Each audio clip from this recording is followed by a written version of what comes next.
سورہ حجر آیت نمبر 19۔ اعوذ باللہ من الشیطان الرجیم، بسم اللہ الرحمن الرحیم۔ والارض مددناها والقینا فیہا رواسی وانبتنا فیہا من کل شیء موزون وجعلنا لکم فیہا معائش ومن لستم له برازقین وَإِن مِّن شَيْءٍ إِلَّا عِندَنَا خَزَائِنُهُ وَمَا نُنَزِّلُهُ إِلَّا بِقَدَرٍ مَّعْلُومٍ وَأَرْسَلْنَا الرِّيَاحَ لَوَاقِحَ فَأَنزَلْنَا مِنَ السَّمَاءِ مَاءً فَأَسْقَيْنَاكُمُوهُ وَمَا أَنتُمْ لَهُ بِخَازِنِينَ وَإِنَّا لَنَحْنُ نُحْيِي وَنُمِيتُ وَنَحْنُ الْوَارِثُونَ وَلَقَدْ عَلِمْنَا الْمُسْتَقْدِمِينَ مِنْكُمْ وَلَقَدْ عَلِمْنَا الْمُسْتَأْخِرِينَ وَإِنَّ رَبَّكَ هُوَ يَحْشُرُهُمْ إِنَّهُ حَكِيمٌ عَلِيمٌ وَلَقَدْ خَلَقْنَا الْإِنسَانَ مِنْ صَلْصَالٍ مِنْ حَمَإٍ مَسْنُونٍ وَالْجَانَّ خَلَقْنَاهُ مِنْ قَبْلُ مِنْ نَارِ السَّمُومِ وَإِذْ قَالَ رَبُّكَ لِلْمَلَائِكَةِ إِنِّي خَالِقٌ بَشَرًا مِّن صَلْصَالٍ مِّنْ حَمَإٍ مَّسْنُونٍ فَإِذَا سَوَّيْتُهُ وَنَفَخْتُ فِيهِ مِن رُّوحِي فَقَعُوا لَهُ سَاجِدِينَ۔ صدق اللہ العظیم۔ وَالْأَرْضَ مَدَدْنَاهَا وَأَلْقَيْنَا فِيهَا رَوَاسِيَ وَأَنبَتْنَا فِيهَا مِن كُلِّ شَيْءٍ موزون، اور زمین کو ہم نے بچھونا بنا دیا اور پھر اس میں پہاڑ لنگر انداز کر دیے اور پھر اس میں اگائی ہر وہ چیز جس کی ضرورت تھی اور وہ بھی مناسب مقدار میں۔ وَجَعَلْنَا لَكُمْ فِيهَا مَعَائِشَ وَمَن لَّسْتُمْ لَهُ بِرَازِقِينَ، اور پھر تمہارے لیے اس کو رہائش کے لیے آسودہ بنایا اور ان چیزوں کو بھی رزق دیا کہ جن کی رزق کی تمہارے اوپر کوئی ذمہ داری نہیں ہے۔ وَإِن مِّن شَيْءٍ إِلَّا عِندَنَا خَزَائِنُهُ، اور کوئی چیز ایسی تو ہے نہیں کہ جس کے ہمارے پاس خزانے نہ ہوں۔ وَمَا نُنَزِّلُهُ إِلَّا بِقَدَرٍ مَّعْلُومٍ، لیکن ہم جب بھی اتارتے ہیں اس کو ایک معلوم اندازے کے مطابق اتارتے ہیں۔ وَأَرْسَلْنَا الرِّيَاحَ لَوَاقِحَ فَأَنزَلْنَا مِنَ السَّمَاءِ مَاءً فَأَسْقَيْنَاكُمْ، اور ہم نے ہوائیں بھیجیں حاملہ اور آسمانوں سے پانی اتارا اور تمہیں سیراب کیا۔ وَمَا أَنْتُمْ لَهُ بِخَازِنِينَ، اور اس پانی کے ذخیرے خزانے تم تو نہیں بنا سکتے تھے۔ وَإِنَّا لَنَحْنُ نُحْيِي وَنُمِيتُ وَنَحْنُ الْوَارِثُونَ، اور بے شک ہم ہی ہیں جو زندہ کرتے ہیں اور جو مارتے ہیں، اور ہر چیز کے مالک ہم خود ہیں۔ وَلَقَدْ عَلِمْنَا الْمُسْتَقْدِمِينَ مِنْكُمْ وَلَقَدْ عَلِمْنَا الْمُسْتَأْخِرِينَ، تحقیق ہمارے پاس معلومات ساری موجود ہیں ان کے بارے میں جو گزر گئے اور ان کے بارے میں جو بعد میں آئے یا بعد میں آئیں گے۔ وَإِنَّ رَبَّكَ هُوَ يَحْشُرُهُمْ، اور یہ کہ آپ کا رب ان سب مخلوقات کو اکٹھا کرے گا۔ إِنَّهُ حَكِيمٌ عَلِيمٌ، بے شک وہ بڑی حکمت والا اور بڑے علم والا ہے۔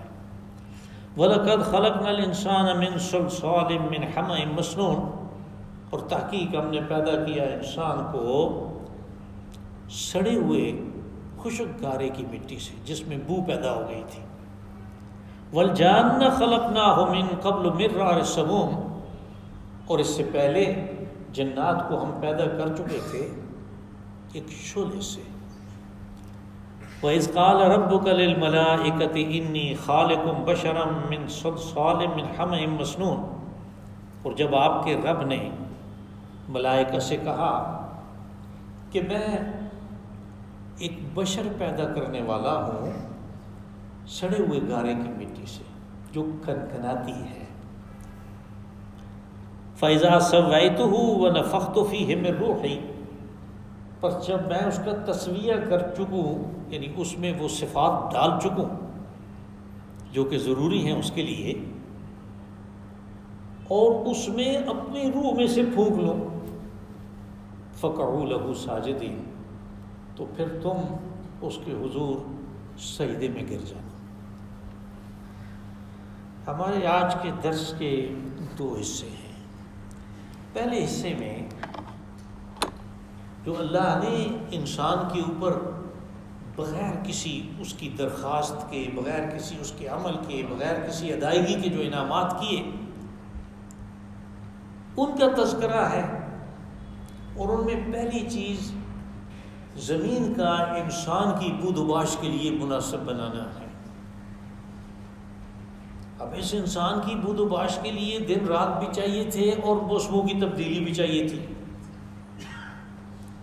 تو دن رات کے لیے اللہ نے جو زمین بنائی ہے تو اس کو اس کے محور کے اوپر گھما دیا،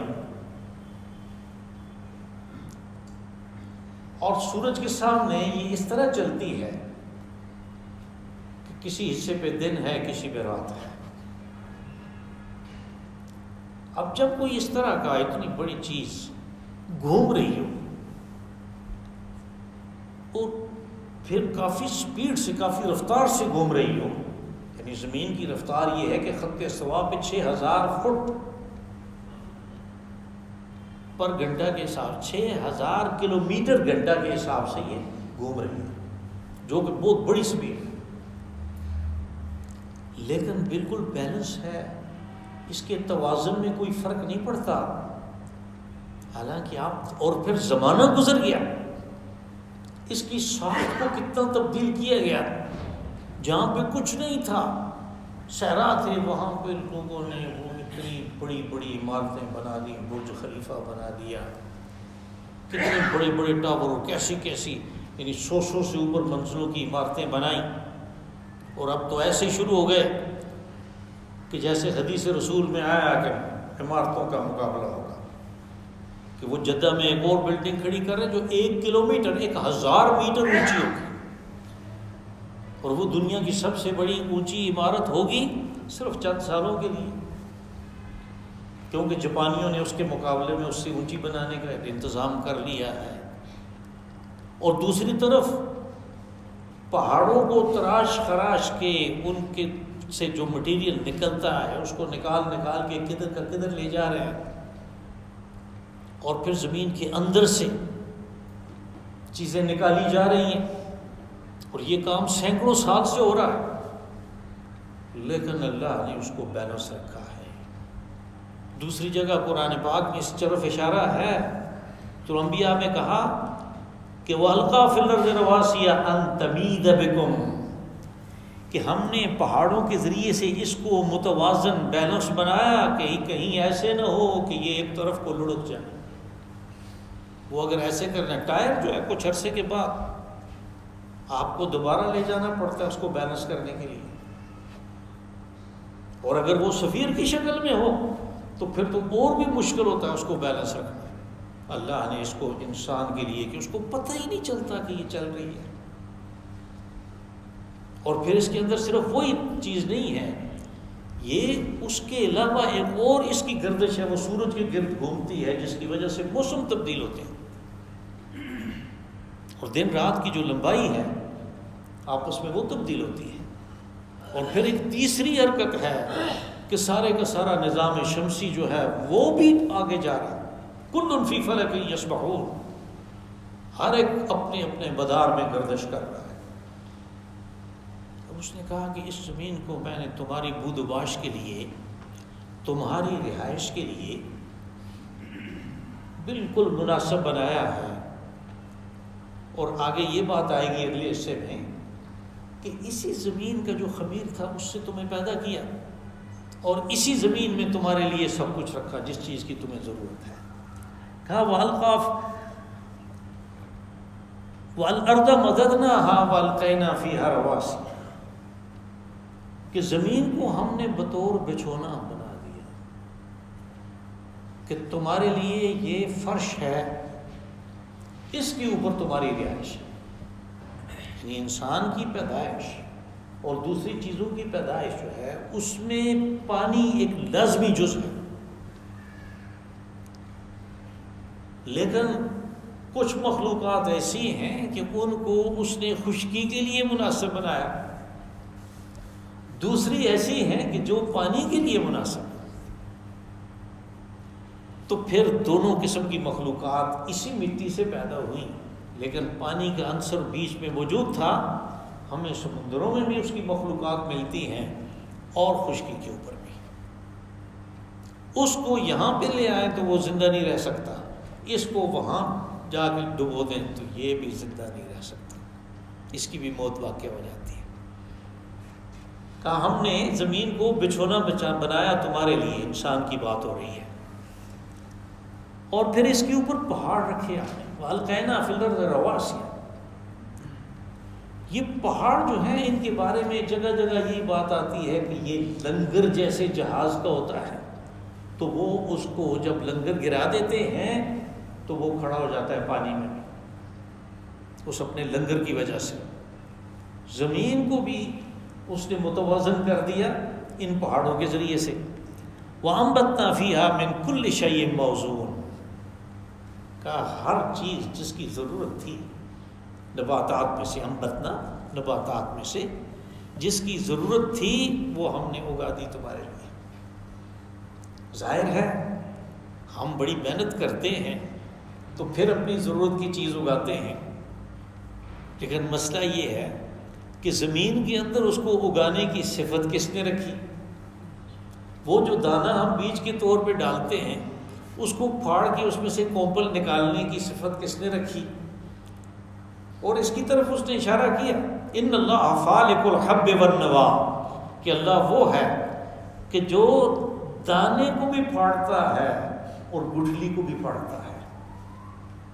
اور یہ آیت 7ویں پارے میں آئی تھی اس کے آخر میں، تو وہاں پہ یعنی تھوڑا سا اس چیز کی بھی میں نے وضاحت کر دی تھی کہ دانے اور گٹھلی میں کیا فرق ہے اور ان دونوں کے پھاڑنے میں کیا فرق ہوتا ہے۔ کہا یہ ہم کرتے ہیں، تمہیں تو اس کام کے اوپر لگایا ہے کہ ہر ایک یہ چاہتا ہے کہ وہ اپنے ہاتھ کی کمائی کھائے، اس کی غیرت کا یہ تقاضا ہے، ورنہ ہم دیتے ہیں۔ اور کہا کہ دیکھو وَمَن لَسْتُمْ لَهُ بِرَازِقِينَ، یہ جو لفظ ہے وَجَعَلْنَا لَكُمْ فِيهَا مَعَائِشَ وَمَن لَسْتُمْ لَهُ بِرَازِقِينَ، کہ تمہارے لیے رہائش کا، بود و باش کا، تمہارے لیے معیشت کا سامان سارے کا سارا اس کے اندر ہم نے رکھ دیا، اور ان چیزوں کے لیے بھی کہ جن کے رزق کی تمہارے اوپر ذمہ داری نہیں۔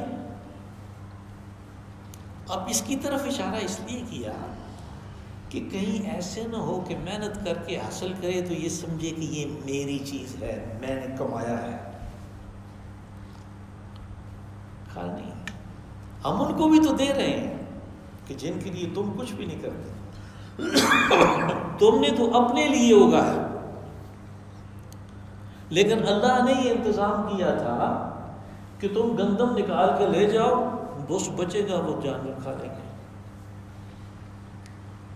تم مکئی نکال کے لے جاؤ، وہ جو باقی چیز بچے گی وہ جانوروں کی خوراک ہے۔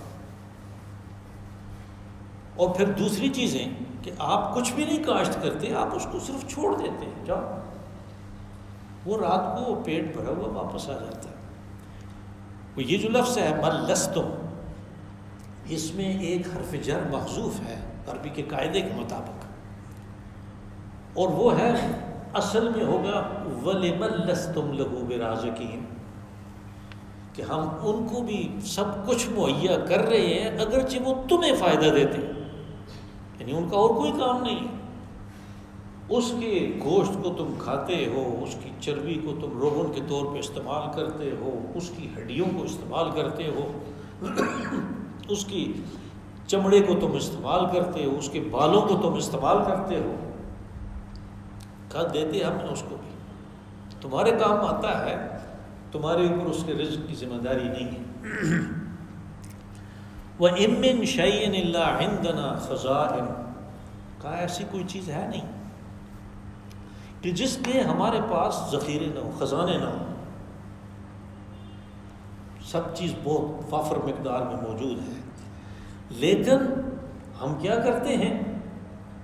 وَمَا نُنَزِّلُهُ إِلَّا بِقَدَرٍ مَعْلُومٍ، ہم اس کو ایک معلوم اندازے کے مطابق اتارتے ہیں، اس لیے کہ کسی بھی چیز کی جو کثرت ہے، اس کا جو بہتات ہے، وہ کسی ایسے فساد کا سبب بن جاتی ہے کہ جو پھر انسانوں سے سنبھالا نہیں جاتا. اور یہ چیز جب واقع ہوتی ہے کہ جو چیز سنبھالی نہ جائے، یہ اصل میں عذاب کی صورت ہوتی ہے، ایک عذاب کی صورت ہوتی ہے.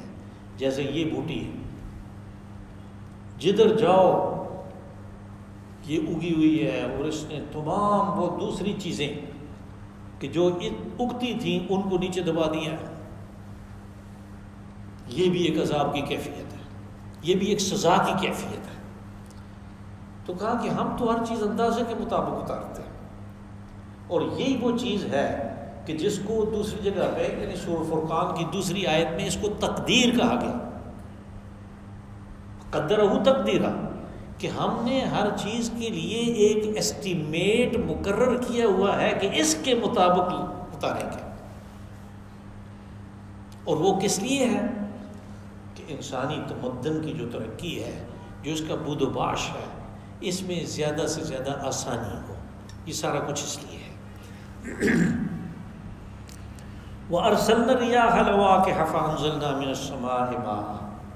اب پہلے کل کے درس کے آخر میں آسمان میں جو اللہ رب العزت نے رکھا تھا کہ وہ بروج ہیں، وہاں پہ کمکمے ہیں، اس کو خوبصورت بنایا ہے دیکھنے والوں کے لیے. آج کے درس میں پھر زمین کی بات ہوئی کہ زمین میں ہم نے کیا کچھ رکھا ہے. اب اس کے بعد اس نے اپنی شان ربوبیت بیان کی. یہ تیسری چیز آ رہی ہے کہ میں کس کس طرح تمہارے لیے ربوبیت، یعنی تمہارے جو بنیادی تقاضے ہیں زندگی کے، ہوا، پانی اور خوراک، ان کو کیسے کیسے پورا کیا جاتا ہے. کہا کہ ہم ہوائیں بھیجتے ہیں. ارسلنا الریاح لواقح. لواقح، لاقحہ کی جمع ہے، یہ حاملہ کو کہتے ہیں. حاملہ وہ ہے کہ جس کے یعنی وہ مادہ کہ جس کے پیٹ میں بچہ ہوتا ہے. تو ہواؤں کے لیے یہ لفظ اس لیے استعمال ہوا کہ ہم جب پڑھتے ہیں کہ بھئی یہ بارشیں اس طرح ہوتی ہیں کہ سمندروں سے بخارات اٹھتے ہیں، لیکن وہاں سے صرف بخارات نہیں اٹھتے، اس لیے کہ جب ہوا چلتی ہے تو موج ہوتی ہے، اور اس کے ساتھ جب ہوا ٹکراتی ہے تو پھر وہ پانی کے چھوٹے ذرات بھی اٹھا لیتی ہے. یہ جو ذرات ہیں پانی کے، ان کے نتیجے کے طور پہ ہمیں جو آسمانی بجلی ہے وہ بھی نظر آتی ہے کہ وہ جب کافی سپیڈ سے جا رہے ہوتے ہیں تو ایک دوسرے کے ساتھ رگڑ کھا کے وہ چارج ہو جاتے ہیں. اور جب ایک طرف ایک قسم کا مثبت چارج ہو، دوسری طرف منفی چارج ہو، اور وہ لاکھوں بلکہ ملینز وولٹ کی شکل میں ہوتا ہے، تو اس کے درمیان شارٹ سرکٹ ہو جاتا ہے. یہ جو ہمیں آسمانی بجلی نظر آتی ہے، یہ ان ذرات کی وجہ سے ہے. کچھ وہاں سے اٹھتے ہیں، کچھ درمیان میں جو بخارات ہیں وہ جم جاتے ہیں. اوپر ٹیمپریچر کافی کم ہوتا ہے، منفی میں ہوتا ہے، تو وہ جم جاتی ہیں. تو اس لیے جب ان ہواؤں نے وہ ذرات اٹھائے ہوئے تو ان کو کہا کہ وہ حاملہ ہے. لواقح، وہ حاملہ ہوائیں ہم نے بھیجی، یعنی جنہوں نے پانی کے ذرات اٹھائے ہوئے ہیں بخارات کے علاوہ. تو پھر اوپر سے ہم نے اس پانی کو برسایا جہاں چاہا. فانزلنا من السماء ماء فاسقیناکم، اور اس کے ذریعے سے تمہیں سیراب کیا ہم نے. یعنی پانی کی جو ضرورتیں تھیں وہ ساری کی ساری بارش سے پوری ہوئی. اس طرح کہ کچھ تو اس وقت انہوں نے استعمال کر لیا، جو باقی تھا وہ زمین کے اندر چلا گیا. آگے یہی بات آتی ہے وما انتم لہو بخازنین، جتنے پانی کی انسان کی ضرورت ہے تم اس کے خزانے نہیں بنا سکتے تھے، تم اس کے لیے سٹوریج نہیں بنا سکتے تھے، کہا ہم نے بنایا ہے۔ وہ کس طرح کہ اسی پانی کو جب بلندیوں پہ لے گئے اسی بارش کو، تو وہاں پہ یہ برف کی شکل میں اتری، پھر اس برف نے اور سردی کی وجہ سے خوب جم گئی۔ اب وہ پانی کا ایک بہت بڑا ذخیرہ ہے، گلیشیئر جن کے اندر کروڑوں ٹن پانی ہے۔ جب گرمیوں کا موسم آیا تو اس میں آہستہ آہستہ پگھلنا شروع کیا، اور پھر اس کے نتیجے کے طور پہ دریاؤں میں پانی آ گیا اور ٹھیک ٹھاک طغیانی ہو گئی۔ یعنی سندھ میں سردیوں میں 15,000 سے 20,000 کیوسک پانی، اور پھر ایک وقت ایسا بھی آتا ہے جولائی اگست میں کہ وہ 5 لاکھ کیوسک ہو جاتا ہے تربیلا کے مقام میں، یہ اس طغیانی کی وجہ سے۔ کہا یہ سٹور ہم نے بنائے ہیں تمہارے لیے، اور پھر دوسری قسم کے سٹور ہیں کہ وہ پانی زمین کے اندر چلا جاتا۔ صرف اس ایریے میں سینکڑوں نہیں ہزاروں لوگوں نے ٹیوب ویل وہ اپنا سوراخ کیا، پانی نکال لیا، کسی سٹور کے بنانے کی ضرورت ہی نہیں ہے، بس سٹور موجود ہے، آپ نے موٹر چلائی پانی آنا شروع ہو گیا۔ وما انتم لہو بخازنین، کا جتنے انسان کی ضرورت ہے اس کے مطابق تم کبھی بھی سٹوریج نہیں بنا سکتے تھے، خزان نہیں بنا سکتے تھے۔ وَإِنَّا لَنَحْنُ نُحْيِي وَنُمِيتُ وَنَحْنُ الْوَارِثُونَ، یہ ان تینوں چیزوں کا جو نتیجہ نکلتا ہے اس کی طرف ہے، اس کا اشارہ کیا۔ کہا کہ یہ جو زندگی اور موت ہے یہ ہم نے بنائی ہے، اور اس میں حشر کا مضمون ہے، یعنی یہ کسی اور کے اختیار میں نہیں ہے۔ وَإِنَّا لَنَحْنُ نُحْيِي وَنُمِيتُ، یہ ہمارا کام ہے۔ اور یہ کہ تمہارے پاس بڑی چیزیں ہوتی ہیں، اس پانی کو استعمال کرتے ہو، زمین میں اللہ نے صلاحیت رکھی اس کو استعمال کرتے ہو، پھر اللہ نے تمہیں صلاحیت دی، بڑی سائنس کو استعمال کیا، بہت کچھ کر لیا، وہ تمہارا نہیں ہے۔ نحن الوارثون، وارث کہتے ہیں مالک کو، کہ یہ جو کچھ بھی ہے اس کو چھوڑ کے تم نے جانا ہے، ہم اس کے مالک ہیں۔ اور پھر اللہ نے اپنی ملکیت کا ثبوت دیا کہ میں مالک ہوں، کہ اس نے حکم دیا کہ اس کو جب یہ چلا گیا ہے اتنا چھوڑ کے اس کو اس طرح تقسیم کر دو،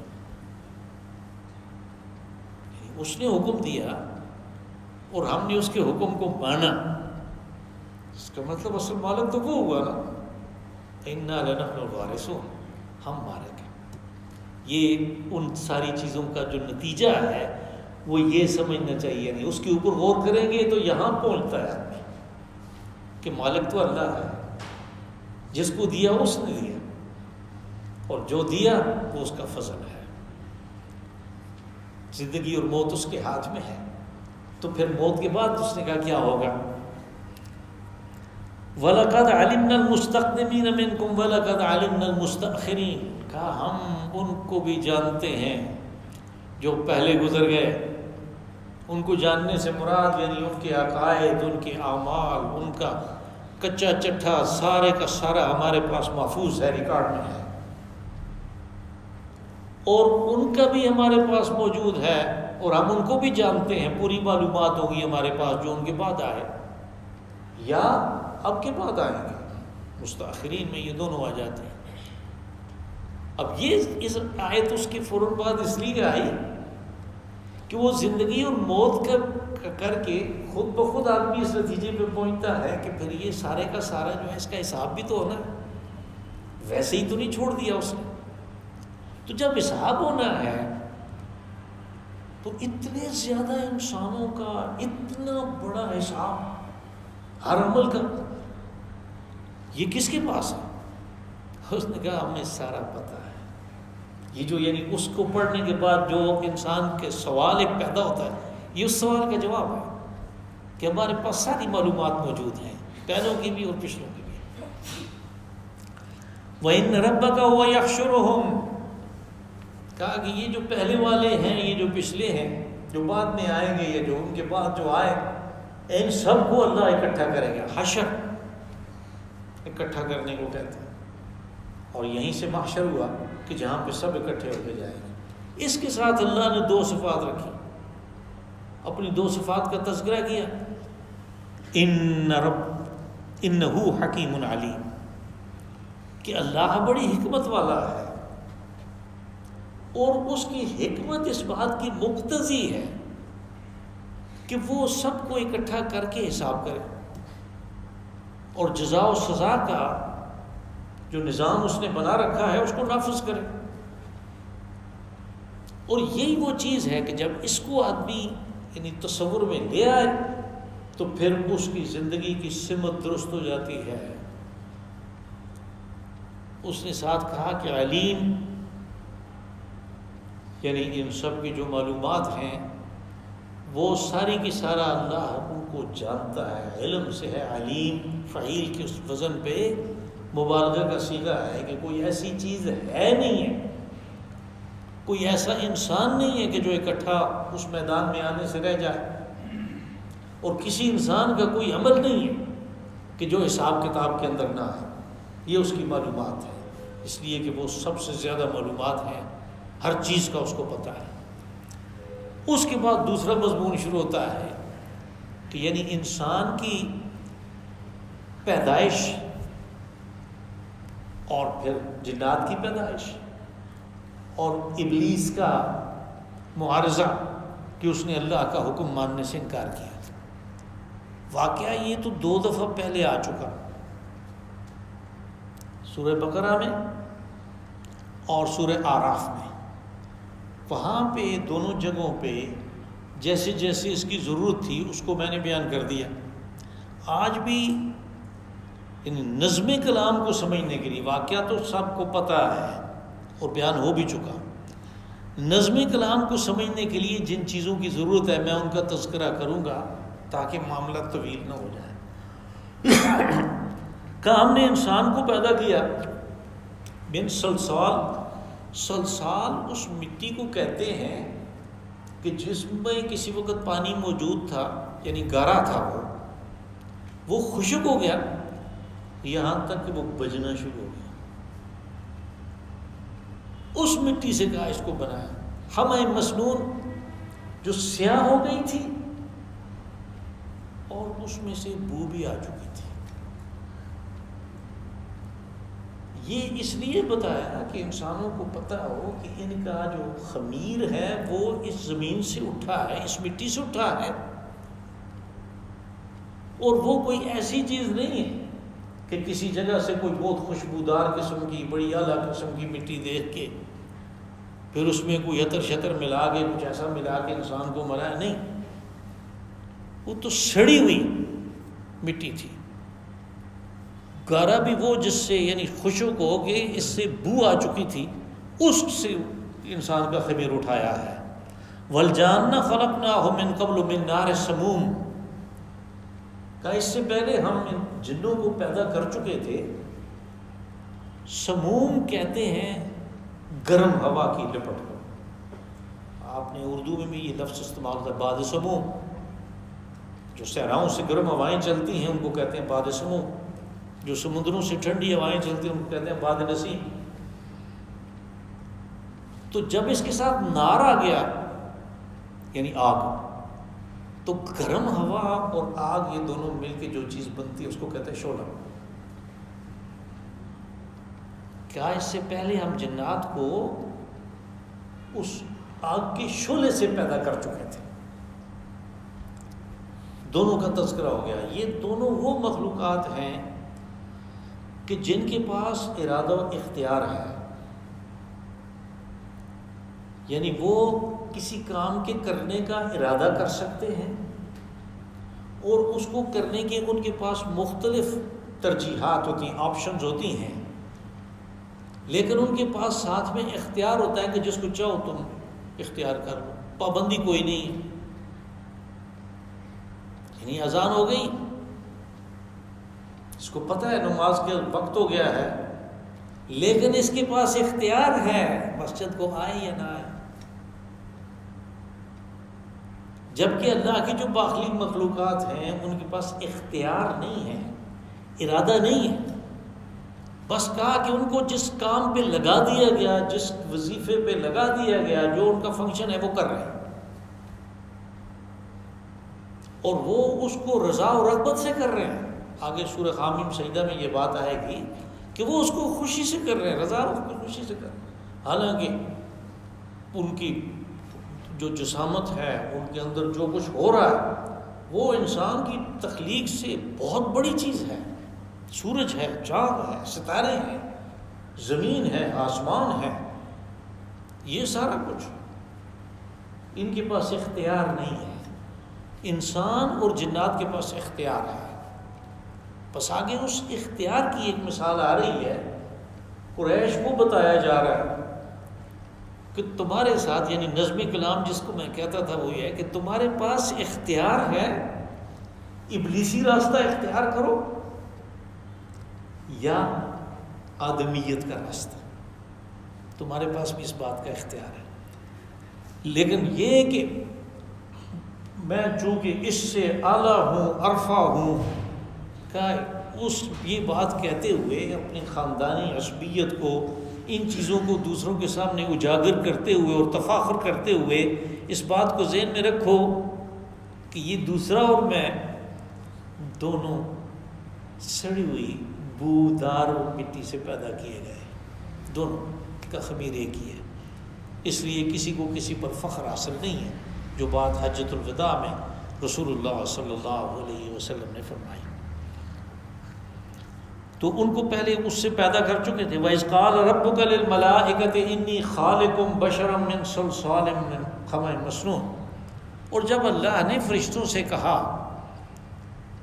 کہ میں ایک بشر پیدا کر رہا ہوں اور اس کو میں پیدا کروں گا اس سڑی ہوئی کھنکھنات بجنے والی مٹی سے، اس کو میں پیدا کروں گا۔ فَإِذَا سَوَّيْتُهُ، جب میں اس کا تسویہ کر چکوں، تسویہ کہتے ہیں کسی چیز کی نوک پلک سنوارنے کو، یہاں جب انسان کی نوک پلک سنواری گئی تو اس میں وہ صفات بھی رکھ دی گئی کہ جو اس کے اشرف المخلوقات ہونے کے لیے ضروری تھی، وہ صفات اس کے اندر ساتھ میں رکھ دی گئی۔ تسویہ میں یہ چیز عمل ہے۔ پھر اس کے بعد ایک اور چیز ہوئی، یعنی ان صفات کے، ان علوم کے علاوہ آپ نے جب یہی سورہ بقرہ میں بات آئی تھی تو وہاں پہ یہ تھا کہ وَعَلَّمَ آدَمَ الْأَسْمَاءَ كُلَّهَا ثُمَّ عَرَضَهُمْ عَلَى الْمَلَائِكَةِ، کہ آدم کو تمام علوم زمین سے متعلق اللہ نے سکھا دیے۔ تو ان صفات کا تذکرہ اس لیے میں کرتا ہوں کہ اس میں یہ چیز موجود تھی تسویہ میں۔ وَنَفَخْتُ فِيهِ مِن رُوحِي، یہ اضافی چیز تھی کہ جس نے اس کو اشرف المخلوقات بنایا کہ میں اپنی روح میں سے جب اس کے اندر پھونک چکوں، بس اللہ نے اپنی صفات کا ایک پرتو انسان کے اندر رکھا ہے، ایک عکس انسان کے اندر رکھا ہے، اس کو، یعنی وہی چیز ہے کہ جس کو آپ ایک شعلہ کہہ سکتے ہیں جو انسان کے اندر موجود ہے اللہ کے ساتھ تعلق کا۔ اس کے لیے علیحدہ لفظ تو کوئی نہیں ہے، البتہ انگریزی لٹریچر میں اس کو ڈیوائن سپارک کہتے ہیں، ڈیوائن سپارک، یعنی ایک آفاقی شعلہ جو اللہ نے رکھا اس کے اندر۔ تو وہ یعنی ملائکہ کو حکم تخلیق آدم سے پہلے ہوا کہ سجدہ کرنا ہے اس کو، لیکن کس وقت کرنا ہے؟ فَإِذَا سَوَّيْتُهُ وَنَفَخْتُ فِيهِ مِن رُوحِي فَقَعُوا لَهُ سَاجِدِينَ، جب میں یہ کام کر چکوں اور اس میں وہ صفات بھی ساری رکھ دوں، علوم بھی سارے رکھ دوں اور اپنی روح میں سے بھی اس میں پھونک لوں، تو پھر تم اس کو سجدہ کرنا۔ یعنی یہاں پہ بتانا یہ مقصود ہے کہ انسان کے اندر اصل چیز تو وہ ڈیوائن سپارک ہے، اگر اس کو اس نے بجھا دیا اور اس کا خیال نہیں رکھا، تو پھر اس کے نتیجے کے طور پہ یہ کیا چیز بن جاتا ہے؟ ایک ایسی کال کوٹھڑی کہ جس میں روشنی نہیں ہے، یہ کال کوٹھڑی بن جاتا ہے۔ اور اگر اس کا خیال رکھے تو پھر جیسے آگے سورہ نور میں بات آئے گی، کہا کہ اللہ نور السماوات والارض، زمین و آسمان کا وہ نور ہے اللہ، اور اس اللہ نے اپنی ایک صفت کا پرتو اس کے اندر ڈالا ہے، تو یہ بھی نور مجسم ہے۔ پھر اس کے ذریعے سے، پھر اس انسان کے ذریعے سے جس نے اس نور کا خیال رکھا ہے، جس نے اس اللہ کی طرف سے آنے والی روح کا خیال رکھا ہے اور اس کو اجاگر کیا، اس کو چمکا کے رکھا، اس کی بڑھوتری کے لیے کام کیا، تو اس کا وجود دوسروں کے لیے نور اور ہدایت کا سبب بنتا ہے۔ اللہم صلی وسلم وبارک علی عبدک ورسولک ونبیک محمد صاحب المقام المحمود